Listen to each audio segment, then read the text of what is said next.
Hi, I'm Alex Minton. And I'm Kylie Widseth, the Wildcat Report. This Friday, February 15th, and Monday, February 18th, there'll be no school for students. Finally, 2 days off from the stress of parking. Exactly. It's getting crazy this year. I know, it's such a mess. Like, no one knows what they're doing. It's just like a free-for-all.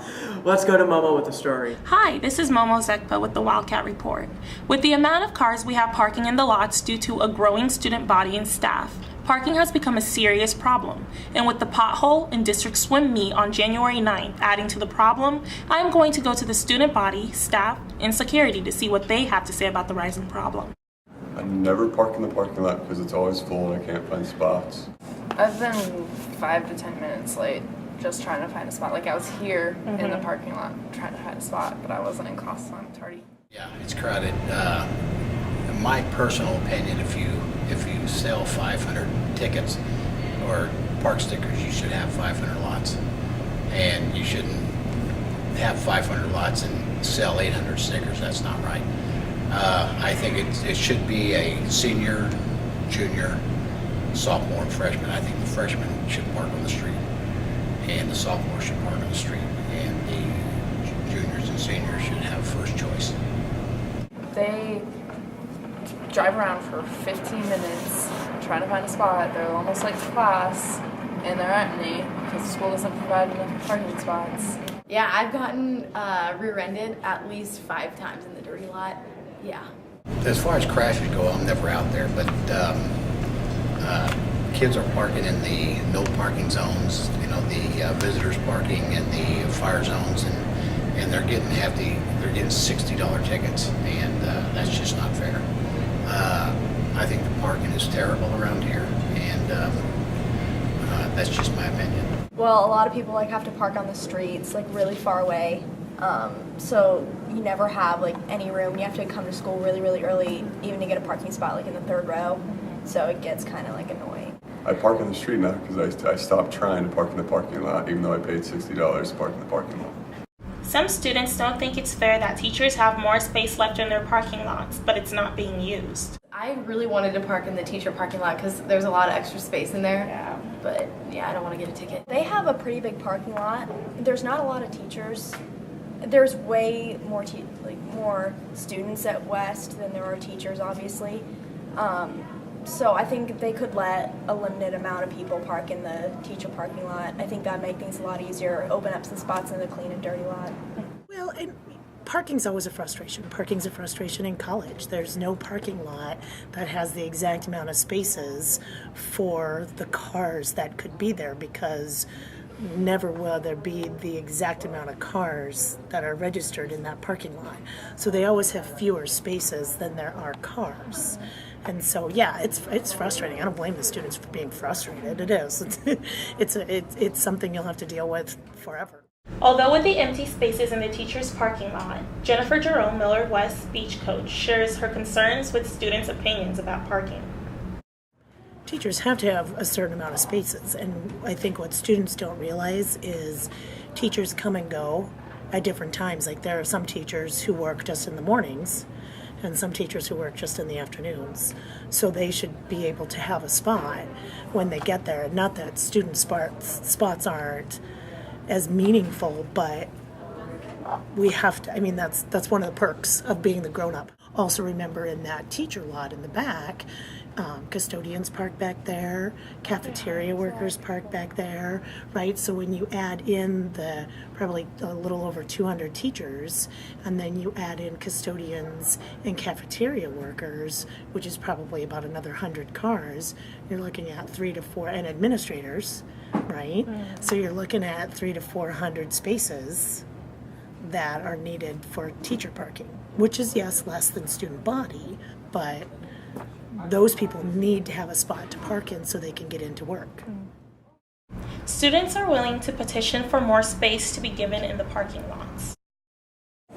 Maybe if people worked really hard at, trying to get that to pass. The sinkhole behind me that is currently being fixed should be done by February 9th. With the excessive amount of weight, it could cause a sinkhole to collapse. This has been the Millard West Parking Update. This week during lunch, you can buy candy or musical Valentine for someone special, and they'll be delivered on Wednesday and Thursday in QT. Oh, joy. The always awkward moment when somebody else gets serenaded in front of a whole group of people. Yeah.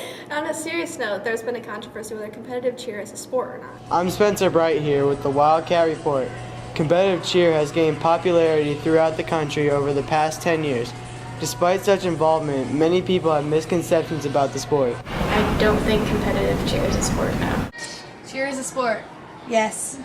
I think people assume it's like high school cheer and you're just on the sidelines like cheering for a different sport. But this cheer, you don't really cheer for anything. We just go to competitions and do our routine. We're not cheering, and we don't even actually cheer. We don't yell words, and we don't use pom-poms. I think a sport would be something that requires practices and something you can't just pick up that you have to work for. Well, we practice 4 times a week, and we usually practice for 2 or 3 hours, and we just do our routines and practice cleaning our routine up.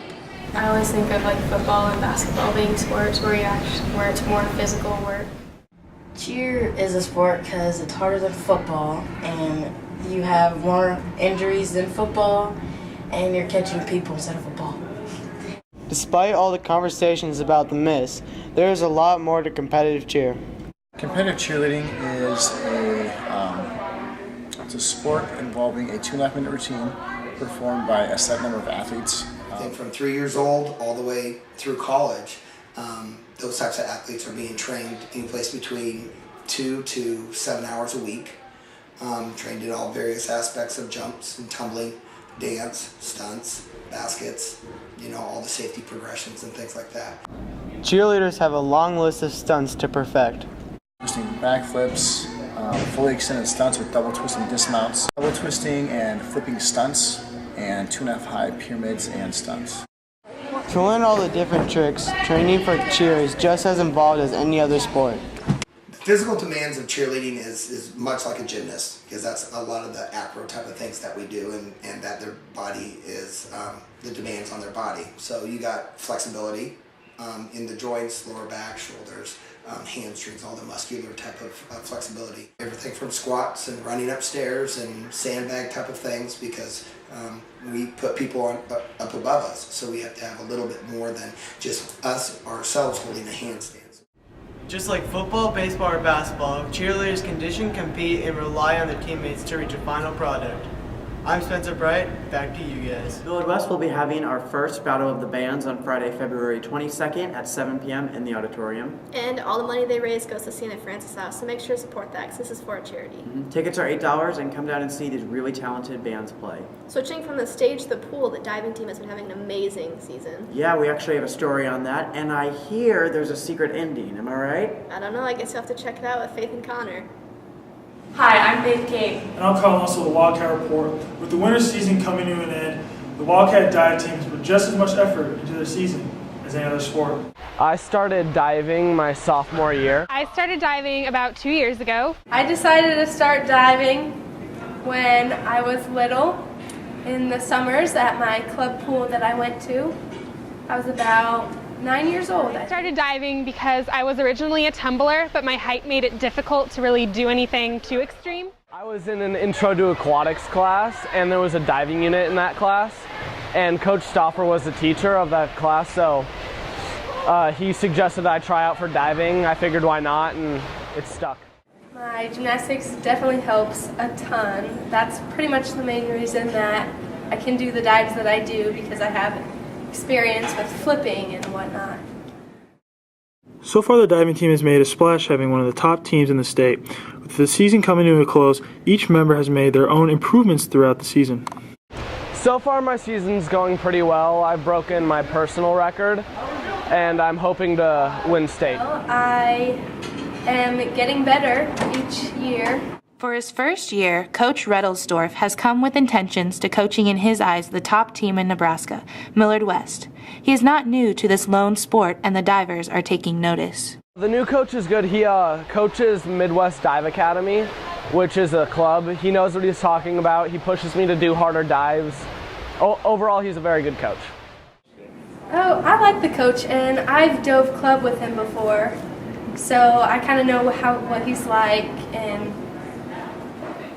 the kinds of techniques that he has us do is good. I dove nationally for national coaches such as Ron O'Brien, who was an Olympic coach, Dan Murphy, who was a local coach here in Omaha, then went to college, came back and started coaching USA and AAU diving, working with some college, and then ended up here in Omaha coaching at local kids here, and came across Coach Stauffer and a couple other coaches that asked me if I'd be interested in coaching here at Millard West. And this school to me is one of the best schools in the state, so it was really a no-brainer. Many may not know diving is not just taking a splash into the water. It consists of 5 different categories. There are 5 categories of dives. There are front dives, back dives, reverse dives, inward dives, and twisters.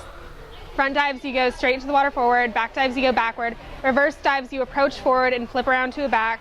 Inward dive, you face the board and flip downward water. And twists are just any dive you do with a twist. While some started at a young age and others started in high school, most take consideration for the sport in their future. I'm unsure what I will do with diving in the future. I think I'll just finish out high school. I don't know that I'll do it beyond there. Next year I'm going to be diving at South Dakota State. It's a Division I college in South Dakota. I'm pretty hopeful I'll do very well in South Dakota. Since I haven't been diving for very long, I have a lot of room to grow, and in college they'll allow me to grow a lot more because we're allowed to compete 3-meter in college. We're not allowed to do that in high school. Although Noah has turned to diving as his future and has only been diving for 3 years, he hasn't only thought about that. Before this passion, he was a break dancer, which led to his diving career.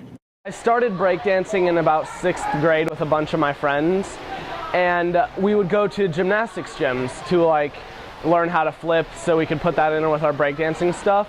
So when I started diving my sophomore year, I already knew how to flip. It was just transitioning it onto a diving board.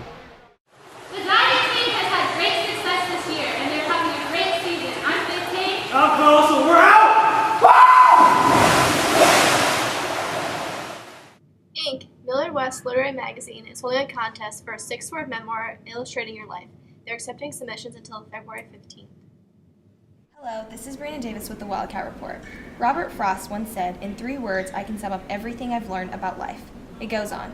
However, could you double that amount and describe your whole life in 6 words? My name is Paige Elke. I'm in the 11th grade, and my 6 words would be music, show choir, God, family, friends, and life. My name's Hunter Burnett. I'm a junior, and my 6 words are, my life without God is impossible. My name's Cameron Benamo. I'm a senior, and instead of having 6 words, only 3 words describe me. Ridiculous, outgoing, and leopards. My name is Alexander Gray Fields VIII. I teach advanced placement European history and world history, and the 6 words I would use to describe my life are busy, blessed, beautiful, fun, temporary, and lucky. My name's Jesse Johnson. I'm a junior, and I will never ever give up is my 6 words. My name's Spencer Call. I'm a sophomore here at Millard West. 6 words that describe me in my life are hardworking, kind, able, athletic, Mormon, and a soccer player, if you count that. So. Hi, I'm Aaron Jensen. I'm a junior, and my 6 words are... Wait, what was the question again? I'm Ben Gennaro, and my 6 words are nicely dressed, fun, amazing, incredible, terrible. Is that 6? That's 6. That's 6. I'm Mr. Hayes. I teach social studies. My 6-word biographical summary is, I come from DNA. My name is Lizzie Sturgeon, and I am a junior. My 6 words are, I am strong through every struggle. I'm Katie Bourgeois. I'm a senior, and my 6 words are, I like cats more than people. I'm Celeste Ramirez, and I'm a freshman. My 6 words that describe my life are ecstatic, exciting, stressful, weird, interesting, and fun. My name is Jacob Ferry, and my 6 words are Daniel Boyle, please be my friend. My name is Christian Gill. I'm a junior, and my 6 words are life sucks, but it's getting better. I will never ever grow up. Those are my 6 words. Did you find yours? This has been Brianna Davis reporting. I'm Alex Minton. And this has been Kylie Widseth, the Wildcat Report. Wow.